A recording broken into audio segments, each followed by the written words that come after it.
këtë marrëveshje, me sa po duket, apo jo? Është e vështirë të komentosh për çfarë ndodh brenda në Iran, siç thash për shkak të terit informativ, dhe nuk është për të çuditur që duhet të ketë pastaj përplasje të forta, politike brenda sferës drejtuese, mbas arritjes së këtij memorandumi për shkak në këtë pjesën negociuese, po mbetet për tu parë. E patë të relaksuar Donald Trumpin me liderët europian gjatë samitit të G7-s në Francë, sidomos me kancelarin gjerman, me kryeministrin britanik, me presidentin francez, pra çfarë nuk i thanë njëri tjetrit Merz, Starmer, Macron dhe Trump në këto 3 muaj e ca të luftës në Iran? Kjo që thoni ju është ndoshta një nga arritjet më pozitive të këtyre ditëve të fundit, e kam fjalën, pasi në këto 2 ditë e samitit në Evian, pra të G7-s, nuk duk sikur pra presidenti Trump dhe liderat që përmendet pra të vendeve kryesore perëndimore që janë anëtarët NATO-s, mos harrojmë, domethënë shumica e tyre, paktën gjetën një lloj mirëkuptimi të ri, domethënë i cili urojmë të vazhdojë, domethënë dhe kjo mund të jetë edhe një augur shumë i mirë, domethënë pra sot paktën pozitiv për sa i përket mbajtjes së samitit NATO-s më në 8 korrik në Turqi. Kështu që në rast se domethënë këto mosmarrëveshjet janë sheshuar për momentin, sepse presidenti Trump i mësuar domethënë që si thosh shohim gjëra të ndryshme brenda një kohe të shkurtër, qëndrime të ndryshme brenda një kohe të shkurtër, domethënë rrallë herë që e parë kaq të relaksuar domethënë dhe pozitiv sa ç'ishte këto ditë. Natyrisht që presidenti Macron ndoftoi ministrinë e tij diplomatike domethënë prej mikpritësi, duhet harruar që domethënë dita mos gabohem me dieshme, por sot përkon me 250 vjetorin e pavarësisë amerikane, dhe që praktikisht duhet të thënë që Shtetet Bashkuara të Amerikës me Francën nga fuqitë europiane nuk kanë qenë kurrë në luftë. Pra, si thosh Franca ka qenë mbështetëse e revolucionit amerikan, mbështetëse e pavarësisë tyre, domethënë etj dhe kanë një histori të gjatë bashkëpunimi dhe asnjëherë një histori armiqësie. Kështu që edhe kjo mund të ketë luajtur një rol domethënë për sa i përket mirëkuptimit të arritur. Po gjëja më interesante që unë tash ishte domethënë një lloj sinergjie domethënë edhe për Ukrainën. Ja, atë ta prekim më vete, prandaj e lash tek kjo pjesa, sepse edhe deklaratat e liderëve europian, zoti Kalekula, që gati Europa të udhëheq misionin e saj në Hormuz, dhe padyshim është Franca, Britania e Madhe, mbështetur nga Holanda dhe Italia, si tingëllojnë në këtë moment kur jemi afër nënshkrimit të paqes e që ata nuk u bën bashkë me Shtetet e Bashkuara të Amerikës në 3 muajt e ca të luftës?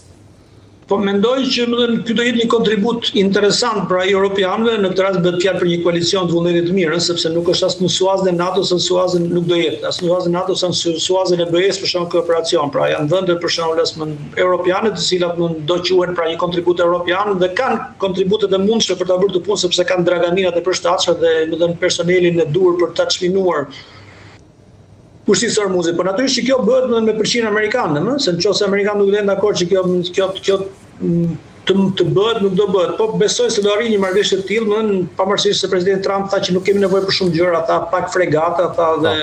praktikisht bëhet fjalë për shtatë italian, siç po dëgjoja, mund të çojnë Katrania, Dragamina, pra kontributet të kësaj natyre, që do jenë më shumë simbolike ka fjalën dhe do të çojnë ujë pak a shumë në të idenë pra një riformësimi të ri, të solidaritetit transatlantik, pra rreth Amerikës, i cili është i rëndësishëm në momentin që flasim për NATO. E vërtet, por për të kaluar tek Ukraina, le të ndjekim se që deklaruan liderët e vendeve të G7-s, që të cilët u pajtuan në fakt me një deklaratë të rrallë të përbashkët në mbështetje të Ukrainës dhe popullsisë së saj, dhe kthehemi me zotin Kalekula. Udhëheqësit e vendeve të G7-s u shprehën një zëri në mbështetje të Ukrainës dhe popullsisë së saj gjatë samitit në Evian të Francës.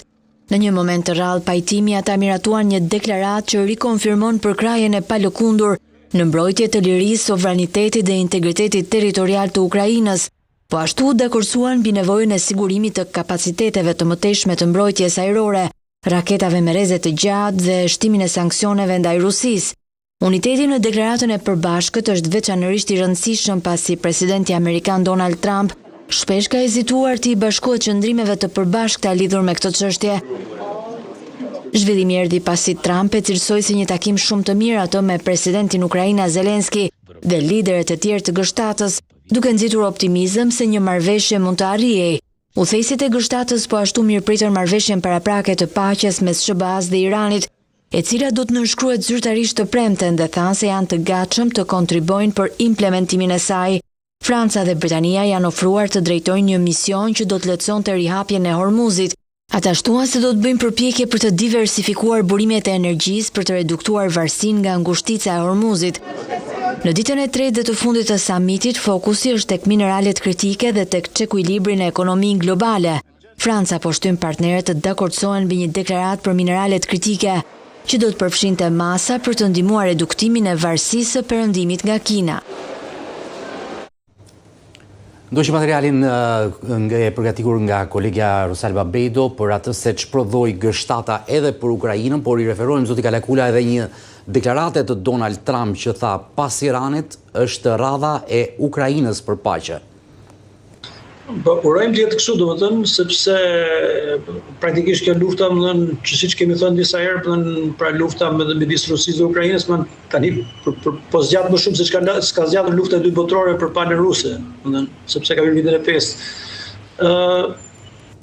Bën përshtypje fakti që ishte presidenti Zelenski aty, I cili fillimisht nuk ishte menduar që do ishte, paktën që kishte një takim me presidentin Trump dhe pastaj u mundsua, domethënë me sa duket presidenti Zelenski ka më shumë, domethënë, për të përdorur terminologjinë e zotit Trump, letra në dorë, pra në këtë rast për shkak se çka pasur më përpara.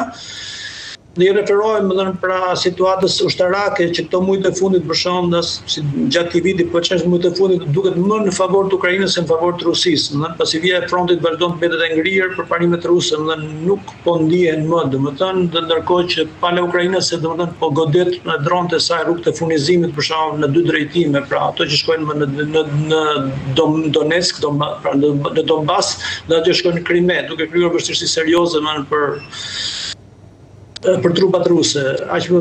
Nga mediat e ndryshme perëndimore përmendën shifra të frikshme, humbjesh palës ruse rreth 35.000 të vrarë plagosur në muaj, gjë që natyrisht sjell vështirësi të mëdha edhe në procesin e rekrutimit dhe të mbajtjes të një fuqie të përcaktuar pra ushtarake në vijën e frontit. Më bëri përshtypje fakti që pas presidenti Zelenski kërkoi që t'i jepeshin këto patentat e armëve të sofistikuara si raketat e Patriot, duke qenë ndërgjegjshëm që as ka vështirësi në fabrikim në tyre, pasi janë harxuar dhe harxohen shumë në këtë periudhë, në luftën e Gjirit. Dhe ukrainësit me sa duket janë të gatshëm t'i prodhojnë ato, po edhe pa ato mendohet që ata do jenë në gjendje që vitin ai ardhshëm, duke qenë novator të shkëlqyer, pra do të thënë që praktikisht kanë befasuar këdo, të jenë në gjendje të prodhojnë për shembull as një variant të tyre të një rakete që është ekuivalente e Patriotit për mbrojtjen ajrore, pasi për atë kanë më shumë nevojë aktualisht se sa për çdo gjë tjetër. Kryeministri Karni, kryeministri kanadez, u shpreh sot që në këto 2 ditë presidenti Trump ka ndryshuar qendrimin lidhje me Ukrainën dhe Rusinë, pra është për një qendrim më të ashpër ndaj Rusisë, duhet parë nëse kjo do të mbetet kështu siç u tha, dhe nëse ja është qutur I shpirti janë korrexhit, pra të cilët I referohen vazhdimsi pala ruse, nëse për shembull do bjerë më në fund nga ekzistenca. Gjithsesi, presidenti Zelenski që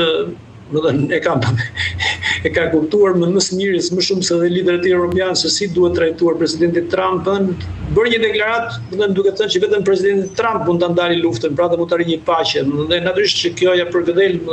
përveç se përgëdhel, se ka dhe një të vërtetë të madhe në fakt këtu, po që kjo e përgëdhel dhe setën e presidentit Trump.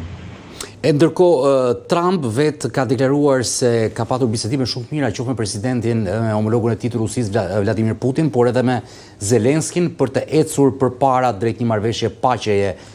për përfundimin e luftës atje. Mendoni se bisedimet kokë më kokë Putin-Zelenski apo bisedimet me praninë amerikane, a do jetë dhe Europa apo jo, kjo mbetet për tu parë, do të jenë më të mira për të arritur fundin e luftës? E para punës do të kenë një vullnet përbashkët nga të dy luftuesit për të arritur të fund luftës. Për shkak deri tani, ne nuk e kemi parë këtë nga pala ruse, e cila vazhdon të ngulmojë në kushtet e saj, që prej disa vjetësh që është dhënia e Donbasit e tjerë, pra kushtet këto të njohura, nuk duket pra se ka pasur një hapje, në këtë drejtim, paktën publikisht flas, për shkak se ideja, pra jam I qartë për shkak për atë që ndodhi para pak ditësh në cilët për shkak pra presidenti Zelenski çoi këtë letrën e famshme presidentit Putin, më thënë, pra duke ftuar për paqe, mbasi siç deklaroi ai, domethënë, pra ai kishte dërguar si ndërmjetës biznesmenin e njohur Abramovich, më thënë, pra ndoshta, më thënë, nën sipërfaqen e lajmeve publike mund të lëvizin shumë gjëra, por ne flasim aq sa dim, domethënë, nga informacioni që është publik. Sepse kur ne kemi të drejtë të ngrem pyetjet për Putinin dhe Rusina e do fundin e luftës dhe paqen, por kur Donald Trump e përgëzon presidentin rus Vladimir Putin bashkë me atë kinez Xi Jinping për rolin që kanë patur në fundin e luftës në Iran dhe për arritjen e një marrëveshje paqe atje, besoj që të dy edhe kur bisedojnë me njëri tjetrin mund të kenë detajuar fundin e një lufte edhe në Ukrainë. Si që thash, nga presidenti Trump kemi parë shumë qëndrime të ndryshme brenda një kohe të shkurtër, domethënë, pra në këto 2 vjet, domethënë, që ai është në mandatin e tij të dytë, kështu që nuk do t'i jepja shumë rëndësi, domethënë, atyre që i përkasin të kaluarës, domethënë, pra ideja është që ai ka folur me presidentin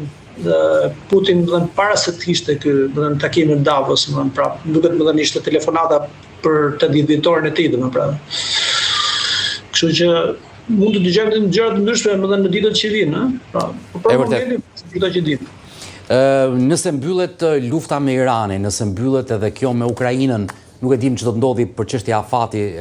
kjo e fundit, pra Ukraina i shkon për shtat Donald Trumpit në fushatën dhe zgjedhjet e mes mandatit nëntor? Po besoj se më dhënë për shembull janë elemente pozitive që mund t'i përdori domethënë nëse ai dhe domethënë Partia Republikane në fushat, por nuk jam njohës i mirë domethënë nëse politikës së brendshme amerikane domethënë për të ditur për shembull se si mund të reagojnë domethënë ne kam fjalën në opinionin publik amerikan i cili duket aktualisht për shembull është më mjaft jo në favor domethënë presidentit Trump, pra 37% duket janë sondazhet aktuale, po deri në dorë ka kohë më këtë çështje, kështu që më shumë ka peshë, do ketë peshë pra një paqe me Iranin sa një paqe ndase mundshme dhe urueshme midis Ukrainës dhe Rusisë. Të shikojmë se si do të jenë zhvillimet të paktën në 48 orët e fundit të premte ç'do të ndodhi me dokumentin që do të firmoset apo jo në Zvicër dhe më pas do të kemi edhe zhvillimet për Ukrainën. Zotë Kalekula, faleminderit.